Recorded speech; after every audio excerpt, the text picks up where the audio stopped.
Guys, ಎಲ್ಲರಿಗೂ ನಮಸ್ಕಾರ. ಯಾರೆಲ್ಲ ವೇಟ್ ಮಾಡ್ತಿರ್ತೀರಿ ಪೋಸ್ಟ್ ಆಫೀಸ್ JDS ಸೆಕೆಂಡ್ ಲಿಸ್ಟಿಗೆ, ಯಾರೆಲ್ಲ ವೇಟ್ ಮಾಡ್ತಿರ್ತೀರಿ, ಸೊ ನೀವು ವೇಟ್ ಮಾಡುವಂಥ ಅವಶ್ಯಕತೆ ಇರೋದಿಲ್ಲ. ಯಾಕಂತಂದರೆ ಒಂದು ಅಂದಾಜಿನ ಪ್ರಕಾರ second list, post office second list ಬಿಡುವಂಥ ಚಾನ್ಸಸ್ ತುಂಬ ಕಮ್ಮಿ ಇದೆ. ಓಕೆ, ಬಿಡ್ತಾರೋ ಇಲ್ಲೋ ಅದು ಗೊತ್ತಿಲ್ಲ, ಕನ್ಫರ್ಮ್ ಇಲ್ಲ. ಓಕೆ, ಫಸ್ಟ್ ಲಿಸ್ಟ್ ಬಿಟ್ಟಿದ್ದಾರಲ್ಲ, ಎಷ್ಟು ಲಿಸ್ಟಲ್ಲಿ ಎಷ್ಟು ಸೆಲೆಕ್ಟ್ ಆಗಿದ್ದಾರೆ ನೀವು ನೋಡ್ಕೋಬೋದು.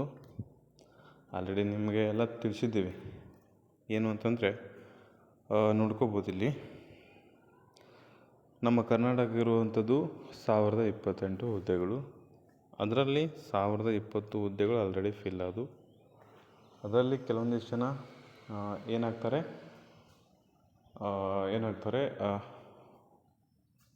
ಅವ್ರದ್ದು ಡಾಕ್ಯುಮೆಂಟ್ಸ್ ಇಲ್ಲ, ಅದು ಇಲ್ಲ, ಇದು ಇಲ್ಲ ಅಂಥೇಳಿ ಹೊರಗೆ ಹೋಗ್ತಾರೆ. ಅದರಲ್ಲಿ ಕೆಲವೊಂದಿಷ್ಟು ಜನ ಕೊಟ್ಟು ಹೋಗ್ತಾರೆ. ಕೆಲವೊಂದಿಷ್ಟು ಜನ 100-120 ಹೋಗ್ಬೋದು. ಓಕೆ, ಇನ್ನು ನೆಕ್ಸ್ಟ್ ಉಳಿದಂತಹ ಕ್ಯಾಂಡಿಡೇಟ್ಸ್ಗಳು ಸೆಲೆಕ್ಟ್ ಆಗೇ ಆಗ್ತಾರೆ.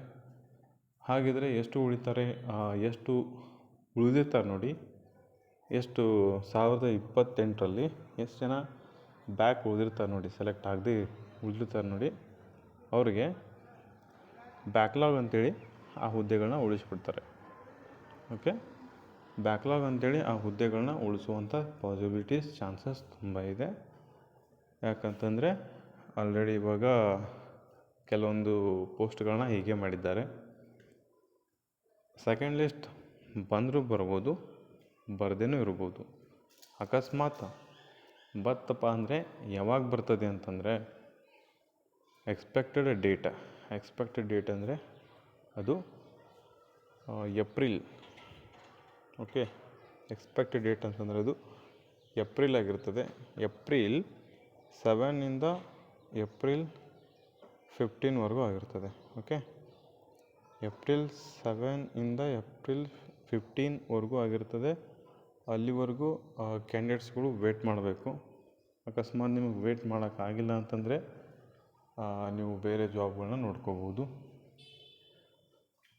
ಹೇಳೋಕ್ಕಾಗಲ್ಲ, ಸೆಕೆಂಡ್ ಲಿಸ್ಟ್ ಬಿಟ್ಟರೂ ಬಿಡ್ಬೋದು, ಬಿಡದೇನೂ ಇರ್ಬೋದು. ಬಿಡಲೇಬೇಕಂತ ಏನು ರೂಲ್ಸ್ ಇಲ್ಲ. ಓಕೆ, ಕೆಲವೊಂದು ಸಲ ಎಲ್ಲ ಆಗಿದ್ದಾವೆ, 6-7 ಲಿಸ್ಟುಗಳು ಆಗಿದ್ದಾವೆ. ಬಟ್ ಈ ಸತಿ ಸೆಕೆಂಡ್ ಲಿಸ್ಟ್ ಬರೋದೇ ಡೌಟ್. ಬತ್ತಪ್ಪ ಅಂದರೆ ನಿಮ್ಮ ಪುಣ್ಯ. ಎಸ್, ನಿಮಗೇನು ಅನಿಸುತ್ತೆ, ಸೆಕೆಂಡ್ ಲಿಸ್ಟ್ ಬಿಡ್ಬೋದಾ ಅಥವಾ ಇಲ್ವಾ? ಬಿಡ್ತಿದ್ರೆ ಎಸ್ ಅಂತ ಕಮೆಂಟ್ ಮಾಡಿ. ಬಿಡಲಿಲ್ಲ ಅಂತಂದರೆ, ಬಿಡಲ್ಲ ಅಂತೇಳಿ ನಿಮಗೆ ಹೋಪಿತ್ತಪ್ಪ ಅಂದರೆ ನೋ ಅಂತೇಳಿ ಕಮೆಂಟ್ ಮಾಡಿ. ನಿಮ್ಮ ಕಮೆಂಟ್ ಕೂಡ ಇಂಪಾರ್ಟೆಂಟ್. ಓಕೆ, ಇದೊಂದು ಪ್ಲಾಟ್ಫಾರ್ಮ್ ಇದು. ಓಕೆ, ನಾನು ನಮ್ಗನ್ಸಿದ್ದನ್ನ ಹೇಳ್ಕೊತೀನಿ. ಅದು ಆಧಾರದ ಮೇಲೆ ಹಿಂದೆ ಏನಾಗಿತ್ತು, ಮುಂದೆ ಏನಾಗ್ತದೆ, ಇವಾಗ ಪ್ರೊಸೆಸಿಂಗ್ ಯಾವ ರೀತಿ ಇದೆ, ಇದರ ಆಧಾರದ ಮೇಲೆ ನಾವು ಹೇಳಿರ್ತೀವಿ. ಬಟ್ ನಿಮಗೂ ಚರ್ಚೆ ಮಾಡ್ಕೊಳ್ಳೋಕ್ಕೆ ಅವಕಾಶ ಇದೆ. ಕೆಳಗಡೆ ಕಮೆಂಟ್ ಬಾಕ್ಸ್ ಇದೆ. ಅಕಸ್ಮಾತ್ ಬಿಡ್ತಾರೆ ಅನಿಸಿದರೆ ಎಸ್ ಅಂತ ಕಮೆಂಟ್ ಮಾಡಿ, ಬಿಡಲ್ಲ ಅನಿಸಿದರೆ ನೋ ಅಂತ ಕಮೆಂಟ್ ಮಾಡಿ. ಓಕೆ, ಎಕ್ಸ್ಪೆಕ್ಟೆಡ್ ಡೇಟ್ ಕೂಡ ಹೇಳಿದ್ದೀನಿ ನಾನು, ಬಿಡ್ತಾರೆ ಅಂತಂದರೆ. ಓಕೆ, ನಿಮಗೆ ಅನಿಸುತ್ತೆ ಕಮೆಂಟ್ ಮಾಡಿ. Thank you.